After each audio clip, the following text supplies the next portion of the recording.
Known among biblical scholars as the fifth gospel, the Gospel of Thomas is a collection of 114 sayings attributed to Jesus, but the Gospel of Thomas is not included in the Bible.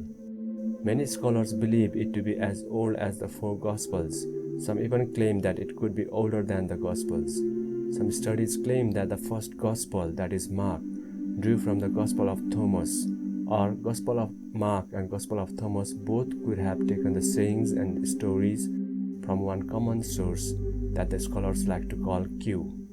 Gospel of Thomas is considered heretic by most Christians since it has Gnostic overtones with Jesus giving secret teachings to his disciples.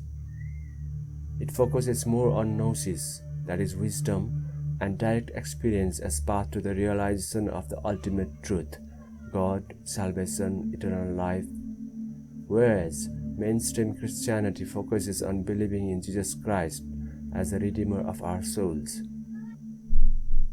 The core findings of mysticism and spirituality have always been the fact of the unmistakable union between gods and humans. Mystics, through their mystical experience, have always seen the universe and the humans as one. Non-dualism, Advaita, asserts the same. There is only one seer, there is only one awareness. But we, due to ignorance, avidya and maya, consider ourselves to be separate seers. Just as non-dualists focus on understanding how we have assumed ourselves to be separate individuals through self-inquiry and science in an intellectual level and realize that we have been believing in our dreams, I feel Jesus wants his disciples to know themselves and realize all is but the Father. Waking up doesn't happen because the character in the dream doesn't wake up, nor do they help other characters in the dream to wake up. Simply put, when one is awake, they do not dream, since they, we, I, and you are parts of the dream. Isn't that exactly what Jesus says in Gospel of Thomas, saying number 34? If a blind man leads a blind man, they will both fall into a pit.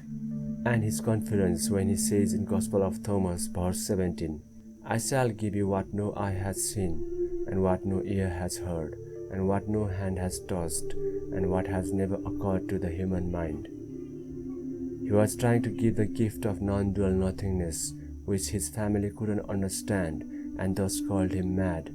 The Pharisees couldn't understand, and thus blamed him for blasphemy, because they thought he was proclaiming himself as God.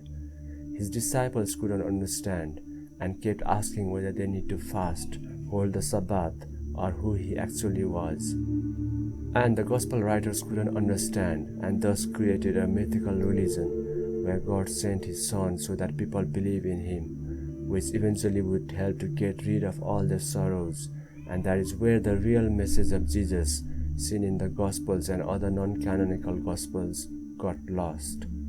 Looking at all the available biblical text and reading between the lines, along with support from the undistorted Gospel of Thomas, stored in the Nag Hammadi library and recovered after 2000 years, we can conclude that his message was all about what we truly are. That is why the Gospel of Thomas starts with,